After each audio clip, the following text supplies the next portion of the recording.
Hello friends, welcome to சுதாவின் சமையலறை. இன்றைக்கி என்னோடய சமையலறையில் ஒரு சிம்பிளான நான்வெஜ் விருந்து, உங்கள் ஃப்ரெண்ட்ஸ் யாராவது வர்றாங்க அப்படின்னா அவங்களுக்கு சிம்பிளாக ஒரு நான்வெஜ் விருந்து வைக்கலாம் அப்படின்னா இந்த ரெசிபியெல்லாம் வச்சிங்க அப்படின்னா அது நிறைவாக இருக்கும்.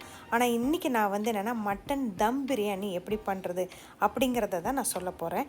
என்னோடய சேனலில் ஆல்ரெடி மட்டன் கிரேவி எப்படி பண்ணலாம் அப்படிங்கிறது இருக்குது. அதோட லிங்க்கை நான் உங்களுக்கு டிஸ்கிரிப்ஷனில் கொடுக்குறேன், பார்த்து தெரிஞ்சுக்கோங்க. வாங்க ஒரு சூப்பரான மட்டன் தம் பிரியாணி எப்படி பண்ணலாம் அப்படிங்கிறத இந்த வீடியோவில் பார்த்து தெரிஞ்சுக்கலாம். நான் இன்றைக்கி ஒரு 300 கிராம் மட்டனை நல்லா கழுவி ஒரு குக்கரில் எடுத்துருக்கிறேன். அந்த மட்டன் வேகிறதுக்கு ஒரு 2 டம்ளர் தண்ணி ஊற்றிருக்கேன். அந்த மட்டனுக்கு தேவையான அளவு உப்பு, ஒரு அரை டேபிள் ஸ்பூன் அளவுக்கு காரத்துக்கு சில்லி பவுடர். இது இப்போ சேர்த்திங்க அப்படின்னா அந்த மட்டனில் நல்லா காரம் பிடிக்கும். அதனால் சில்லி பவுடர் இப்போ வேக வைக்கும் போதே கொஞ்சம் சேர்த்துக்கோங்க. அதுக்கப்புறம் அரை டீஸ்பூன் அளவுக்கு மஞ்சத்தூள், அரை டேபிள் ஸ்பூன் அளவுக்கு கொத்தமல்லி பவுடர், 1 டேபிள் ஸ்பூன் அளவுக்கு இஞ்சி பூண்டு பேஸ்ட், இதெல்லாம் சேர்த்துட்டு நல்லா கலந்து விட்டுக்கோங்க. நீங்கள் குழந்தைங்களுக்கு சூப்பு கொடுக்குற மாதிரி இருந்தது அப்படின்னா கூட ஒரு டம்ளர் தண்ணி ஊற்றிக்கோங்க. மட்டன் என்னென்னா ஒரு 80% குக் ஆகணும். அதில் 4லேருந்து 5 விசில் வரைக்கும் வச்சு எடுத்துக்கோங்க. வச்சு எடுத்துகிட்டு நீங்கள் அதை ஃபில்டர் பண்ணிவிட்டு கொஞ்சமாக மிளகும் உப்பும் சேர்த்துட்டு கொத்தமல்லி தழை தூவி பிள்ளைங்களுக்கு சூப்பாகவும் இதை கொடுக்கலாம். அடுத்து பிரியாணிக்குள்ளே மசாலா ரெடி பண்ணிக்கலாம். ஒரு மிக்சி ஜாரில் 1 இன்ச் அளவுக்கு இஞ்சியும் 6 பல்லு பூண்டும் எடுத்துருக்கிறேன். அதுக்கப்புறம் ஹோல் கரம் மசாலா, பட்டை, கிராம்பு, ஏலக்காய், அன்னாச்சிப்பூ, பிரியாணி இலை, கல்பாசி, இது எல்லாத்தையும் ஒரு 10 நிமிஷம் ஹாட் வாட்டரில் ஊற வச்சுருக்கிறேன். 1 கை அளவுக்கு, அதாவது அரைக்கை புதினா, அரைக்கை கொத்தமல்லி எடுத்துருக்கிறேன். இது கூடயே காரத்துக்கு ஒரு 5 பச்சை மிளகாவையும் என்னென்னா சேர்த்துட்டு நல்லா மையாக அரைச்சி எடுத்துக்கலாம். இப்போ பிரியாணி பண்ணுறதுக்கு குக்கரில் 3 டேபிள் ஸ்பூன் அளவுக்கு தேங்காய் எண்ணெய் எடுத்துருக்கிறேன். தேங்காய் எண்ணெய் தான் நான் பொதுவாக எடுத்துப்பேன். நீங்கள் சேர்த்திங்க அப்படின்னா நல்லா வாசனையாக இருக்கும். ஸோ எண்ணெய் காஞ்சதுக்கப்புறம் அதில் ஒரு 4 ஏலக்காவை மட்டும் தட்டி சேர்த்துக்கோங்க. நான் அந்த பேஸ்ட் அரைக்கும் போது அதில் ஏலக்காய் சேர்க்காம தான் அரைச்சிருக்கேன். அதனால் இப்போ இதில் நான் சேர்த்துக்கிறேன். சேர்த்துட்டு என்னென்னா நம்ம அரைச்ச பேஸ்ட்டை இதை சேர்த்துடலாம். சேர்த்துட்டு நல்லா 1 நிமிஷம் கலந்து கொடுங்க. இந்த மசாலாவோட பச்சை வடைலாம் போகணும். அதுக்கு நல்லா 1 நிமிஷம் நல்லா கலந்து கொடுத்துக்கோங்க. பாருங்கள், இந்த மாதிரி 1 நிமிஷம் நல்லா கலந்து கொடுத்ததுக்கப்புறம் 2 வெங்காயத்தை நீள நீளமாக நறுக்கி வச்சுருக்கேன். அதை இதோட சேர்த்துடலாம். சேர்த்துட்டு வெங்காயத்தை நல்லா வதங்கி வரணும். அதுக்கு ஒரு 2 நிமிஷம் நல்லா கலந்து விட்டுக்கோங்க.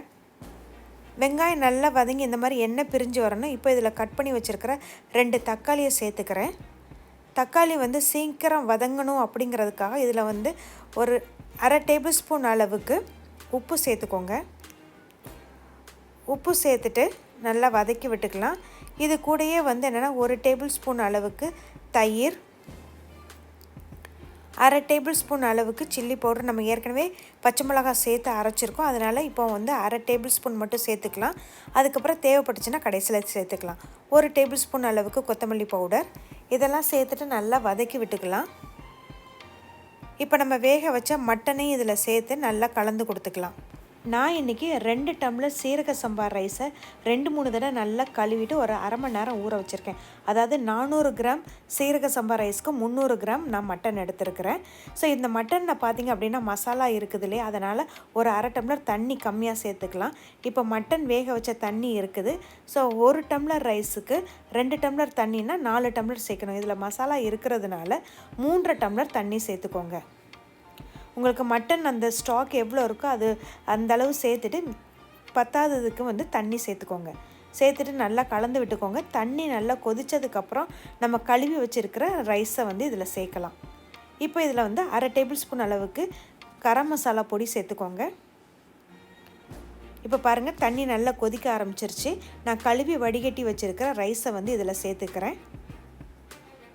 சேர்த்துட்டு நல்லா கலந்து விட்டுக்கோங்க. எனக்கு காரம் கம்மியாக இருக்கிற மாதிரி இருக்குது. அதனால் கொஞ்சமாக என்னென்னா வத்தல் பொடி சேர்த்துக்கிறேன். இப்போ இது மேலே என்னென்னா கொத்தமல்லி தழை தூவிக்கோங்க.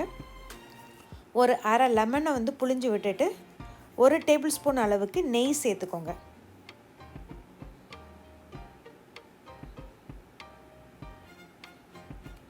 சேர்த்துட்டு நல்லா கலந்து கொடுத்துக்கோங்க. ஸோ இந்த மாதிரி ரைஸ் வந்ததுக்கப்புறம் தான் நம்ம தம் போட போகிறோம்.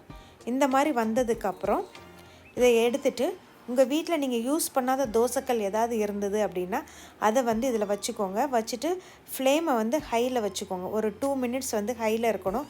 அப்போ தான் இந்த தோசைக்கல் வந்து சூடாகும். ஸோ 2 மினிட்ஸ் கழித்து ஃபுல் சிம்மில் வச்சுருங்க அடுப்பை.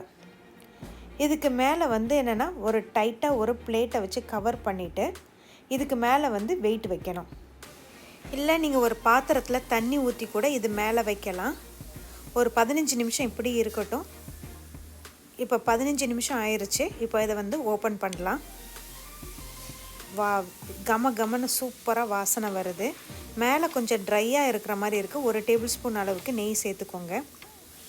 சேர்த்துட்டு கொஞ்சமாக கொத்தமல்லி தழை தூவிக்கலாம். தூவிட்டு நல்லா அடியிலேருந்து கலந்து விடுங்க. பாருங்கள், ரைஸ் வந்து நல்ல உதிரியாக சூப்பராக வெந்திருக்கு.